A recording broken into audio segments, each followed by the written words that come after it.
आप सभी को नमस्ते। गांव कनेक्शन से मैं नीतू सिंह। रेप जैसे मामलों की अगर हम रिपोर्टिंग की बात करें तो दो तीन चीज़ों का ध्यान देना बहुत ज़रूरी है। पहली चीज़ तो ये कि जब भी हम उस पीड़िता से मिलें या उस पीड़ित परिवार से मिलें तो हम जाते हुए डायरेक्ट सवाल ना पूछें कि उस दिन आपके साथ क्या हुआ। हमें इस सवाल से हमेशा बचना चाहिए। मैं जब भी इस तरह की रिपोर्टिंग करने जाती हूँ तो मैं ये सवाल कभी नहीं पूछती।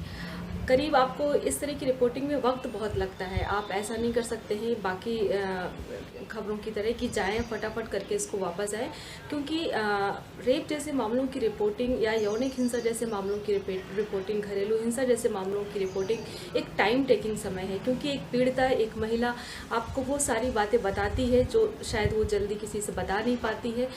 जो चीज़ें वो बहुत उसकी पर्सनल चीज़ें होती हैं। तो पर्सनल चीज़ें जब भी कोई आपको बताता है तो सबसे पहले आपको उससे बहुत भरोसे में लेने की ज़रूरत है।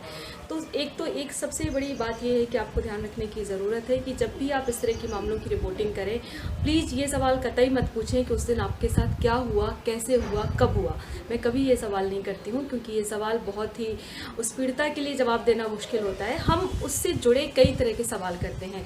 घटना किस समय हुई थी, आप क्या कर रहे थे, घटना के बाद से केस में क्या दिक्कतें आई, परिजनों का क्या व्यवहार है, समाज किस तरह की बातें आपको सुनाता है, किस तरह के ताने मिलते हैं।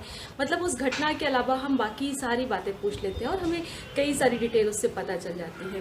दूसरी बात यह है कि हम बहुत ज़्यादा ये फोर्स ना करें कि हमें उसका वीडियो और फोटो मिल जाए। हम बहुत, जब हमारा एक रिश्ता बन जाता है, हम इस तरह की जब भी रिपोर्टिंग करते हैं, हमने लास्ट ईयर एक सीरीज़ की थी बलात्कार के बाद, हम 7 ऐसी रेप पीड़िताओं से मिले थे जिनके साथ रेप की घटना के हुए 2-3 साल हो चुके थे। अभी उनके केस में क्या चल रहा है, समाज का किस तरह से प्रेशर है, उनकी पढ़ाई पे क्या असर पड़ रहा है, अगर जो महिलाएं हैं क्या वो खेतों में काम करने जा पा रही हैं, क्या जो बच्चियां हैं उनकी शादी में क्या मुश्किलें आ रही हैं। इस तरह की रिपोर्टिंग में मुझे एक खबर को करने में 1 से 2 दिन कई बार लग जाते। एक मैंने ऐसी बच्ची की खबर की थी जो 12 साल की उम्र में माँ बनी थी। तो 3 साल बाद जब उस घटना को हम उससे बात कर रहे थे तो बच्ची बहुत परेशान होकर एकदम गले से लग गई, क्योंकि हम कई बार बच्ची की आत्म जो उसकी मना स्थिति होती है उससे होके नहीं गुजरते हैं।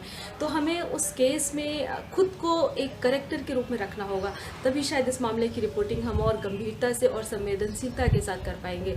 हमें अगर वो रो रहे हैं तो हमें उनके दुख में शामिल होना है। अगर वो जिस मुश्किल माहौल में वो गुजर रहे हैं, हमें उस पूरे कैरेक्टर में खुद को भुनाना है, खुद को रखना है, तभी शायद इस तरह की रिपोर्टिंग हम कर पाएंगे। 2-3 चीज़ों का और ध्यान रखना है। हमें पीड़िता का गांव, उसके ऐसी कोई भी फ़ोटो या ऐसा कोई भी नाम पब्लिश नहीं करना है जिससे कि उसकी अपनी जो व्यक्तिगत जानकारी है उसकी कोई किसी को भी पता चल पाए कि वो कहाँ से है। ऐसा हमें इससे बचाव करना है। हम कई मामलों में देखते हैं पीड़िता का नाम या उसका गाँव आ जाता है या उसके परिजनों की कई बार फ़ोटो आ जाती है, ब्लर भी किया जाता है चेहरा पर चेहरा, कई बार साफ समझ में आता है। हमें इससे बचना चाहिए। हमने वीडियो स्टोरी की थी, पर वीडियो स्टोरी आप तभी कर सकते हैं जब आप पीड़िता के साथ लंबा वक्त गुजारें। आपको पीड़िता के साथ एक लंबा वक्त गुजारना है, तब आप उसकी वीडियो स्टोरी कर सकते हैं। तो ओवरऑल कहने का तात्पर्य यही है कि जब आप इस तरह की रिपोर्टिंग करें तो आपको पीड़िता के जो चरित्र है, जो पीड़िता का ऑब्जेक्टिव है, उसमें आपको खुद को बिठाना होगा, तभी शायद आप उस पीड़ा को, उस दर्द को बहुत बखूबी समझ सकते हैं। और ये एक मुश्किल दौर होता है एक पत्रकार के तौर पर। जब मैं देखती हूँ, जब मैं इस तरह की खबरें करती हूँ, तो शायद हम कई बार रोते हैं, खुद से आत्मग्लानि होती है, मन में कोफ्त होती है कि इस तरह की घटनाएं हम चाह करके भी रोक नहीं पा रहे हैं। इस तरह की घटनाएं लगातार घट रही हैं।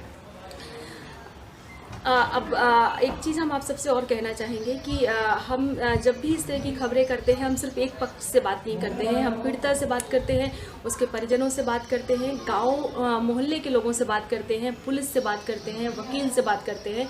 यानी जब भी आप कोई खबर करें, आपको इन 5-6 लोगों से ज़रूर बात करना है। उसकी FIR कब दर्ज हुई, क्या क्या धाराएँ लगी हैं, आप वकील से बात करें कि जो धाराएँ लगी हैं क्या वो धाराएँ सही है।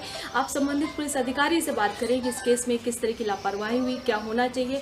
आपकी खबर को पढ़ के पाठक को ये पता चल जाना चाहिए कि उस पीड़िता के को जो न्याय मिल रहा है, जो उसके लिए प्रक्रिया चल रही है, उसमें कोई लापरवाही तो नहीं हुई है। तो आपको 5-6-7 लोगों से बात करना है पीड़िता के अलावा। उसमें गांव के लोग हो सकते हैं, पड़ोस के लोग हो सकते हैं, दूसरे गांव के लोग भी हो सकते हैं जिनको इस घटना के बारे में पता है। आप गांव की नुक्कड़ की दुकान पे बात कर सकते हैं। तो यानी हमें कई लोगों से बात करना है। तो ये कुछ बेसिक चीज़ें हैं जो हमें ध्यान रखना है। आपको रिकॉर्डिंग अपने फ़ोन की हमेशा ऑन रखनी है, क्योंकि हम जब भी बात करते हैं इस तरह के मामलों में थोड़ी संवेदनशीलता हमारी बढ़ जाती है। तो हम रिकॉर्डिंग ऑन रखें, हम नोट्स बनाएं, नोट्स बनाना बहुत ज़रूरी है। हम कई बार क्रॉस चेक करें, कई बार हम इस तरह के मामलों में अगर क्रॉस चेक नहीं करते हैं तो हमें दिक्कत होती है। एक अहम बात यह कि जिस पीड़िता की आप खबर करने जाते हैं उस परिवार का आपके ऊपर भरोसा कई गुना बढ़ जाता है। आपको अपने आप को प्रूफ करना होता है। कई बार अगर किसी पीड़िता को न्याय नहीं मिल रहा है तो वो आपसे इतनी उम्मीदें लगा लेती है, उसको लगता है कि आप उसे न्याय दिलाने वाले एक अहम कड़ी होंगे। पर कई बार हम पत्रकार भी शायद अपनी जिम्मेदारियों को निभाने की पूरी कोशिश करते हैं, पर जो हमारा सरकारी तंत्र है हम उसमें नहीं निभा पाते हैं, हम नहीं न्याय दिला पाते हैं, तो इससे बहुत मन में निराशा होती है।